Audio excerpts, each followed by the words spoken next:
Starseeds, Lightworkers, Unwoken People's Problems, Part 2.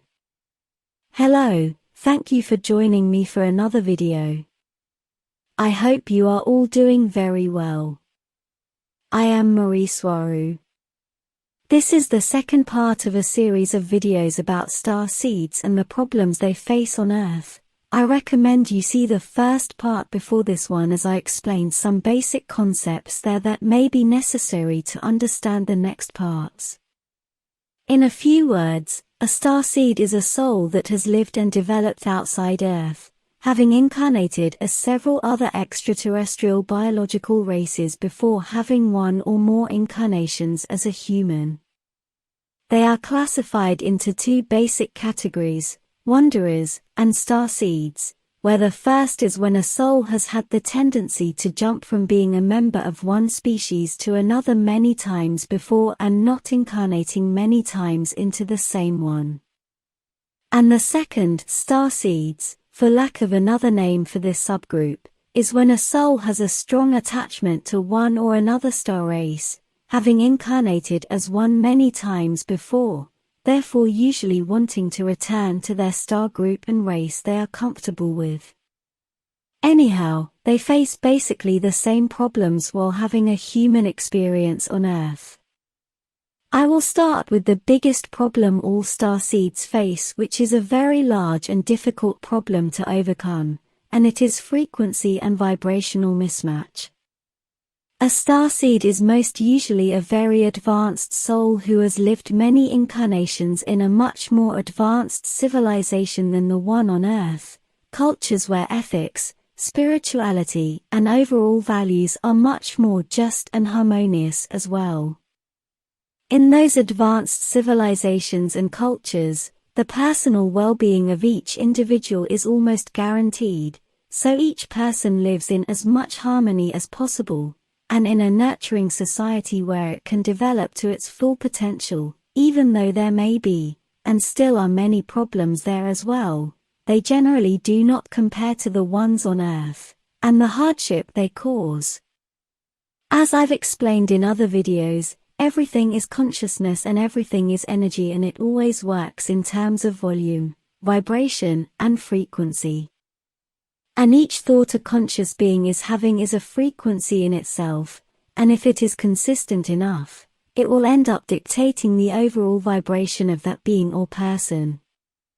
Each soul will have a vibration unique to itself, and will also represent the vibration of the group where that soul feels comfortable in, at least mostly, and when that soul has lived many incarnations developing in advanced societies far from Earth, it will hold a frequency that is according to that society, and it will logically be of a much higher frequency than the one on Earth. So, when that soul arrives for an incarnation on Earth, it will hold a much higher frequency than the average one found on Earth's society. This will cause a severe frequency mismatch that will end up making the starseed feel that it does not belong on Earth, and this feeling is genuine for the starseed, and will make fitting into Earth's society very difficult for it because nearly everything there will not correspond to its vibration, causing the starseed to feel uncomfortable at best, and nearly anywhere on Earth, making them develop the need to create their own space, or bubble to live in, be it a physical place to be in, or a mental dual reality bubble that humans easily catalogue as some sort of mental illness.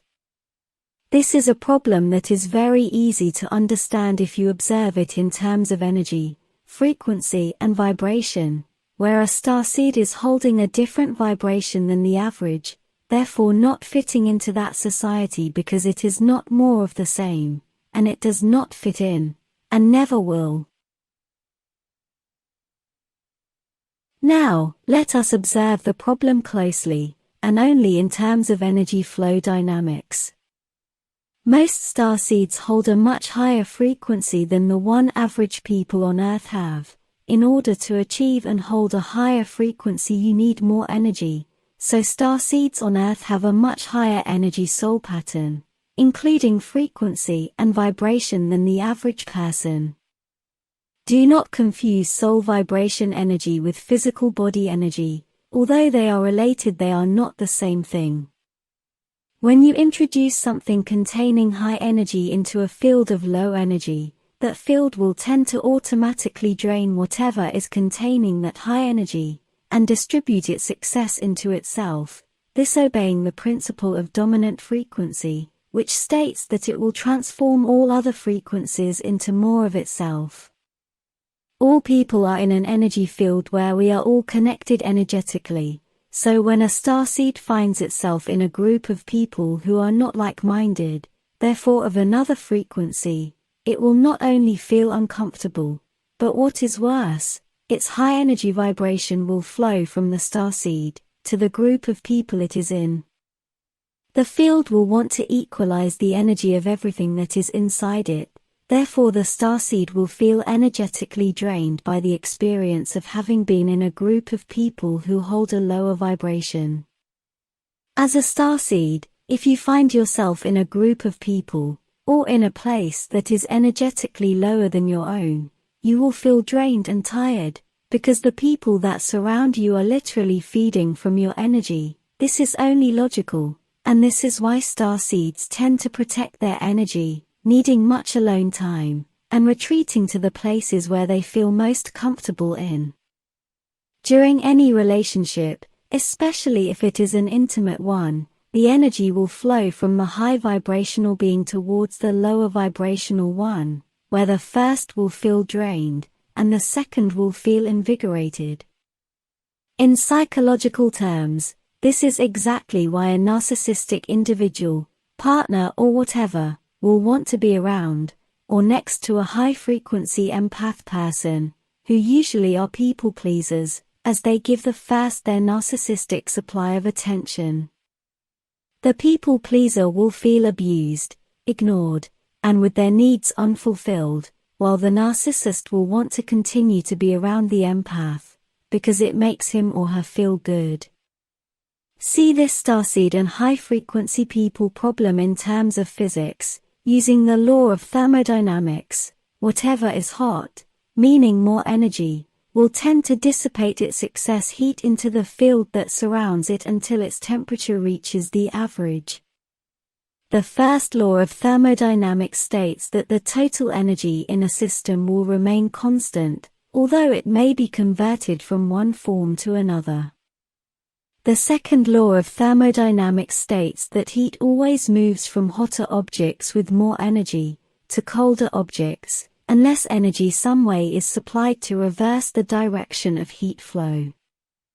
As explained by the second law of thermodynamics, this is why starseeds need to recharge using alone time, or by interacting with like-minded people, as they recharge one another, and are stronger while in a group, because they create their own energy system.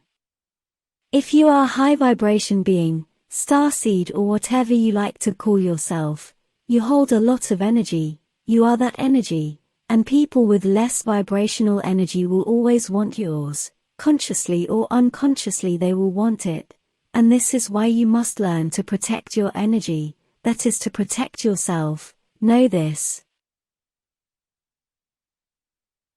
And one of the best ways to protect your energy is by developing healthy personal boundaries. Another related way is to stop being a people pleaser. It's not good for you and it is not good for them or your relationships either, because it means that you are giving away all your energy and all your resources to others who will not reattribute your actions, much less in the way you desire, need or want. This problem also causes the starseed to be catalogued by socially accepted psychologists as having a mental problem, many times even ending up taking medication because of the family pressure they are under, and they may end up accepting treatment simply because of their people-pleaser nature, or because they may be experiencing a low self-esteem and depression phase that causes them to lower their personal boundaries as they are severely energetically drained. And all that medication is essentially poison, aimed at suppressing the symptoms that in reality are caused by a person being far away from their natural environment and frequency. This frequency mismatch problem can be very severe, causing the high energy and vibration person to fall into low self-esteem, anxiety and depression, which can, and ultimately will end up making him or her physically sick. In my culture, when a physical illness is developed because of this cause, it is known as extraterrestrial syndrome, or as ET sickness. It happens and it is caused when someone that has lived his or her entire life in a high-frequency place and environment places all his or her attention and experiences on low-frequency things, subjects, and events, or what is worse, when the high-energy being is submerged or lives inside a low-energy field, and this is exactly what happens to starseeds, and if not addressed properly it can be lethal. It causes high cortisol and high stress, which leads to high blood pressure, and that in turn leads to organ failure, strokes, and death. This is why all starseeds must learn to guard their energy, and why they must be as strong as they can be, as strong as they can get. Guard your frequency, that is who you truly are. There is nothing wrong with you, you simply do not belong in that world, but while you are there, be all you can be strong and fearless. It is a great challenge and a great test, I know, but you can do it. Stay strong out there, my dear friends. With much love. Mari Swaruu.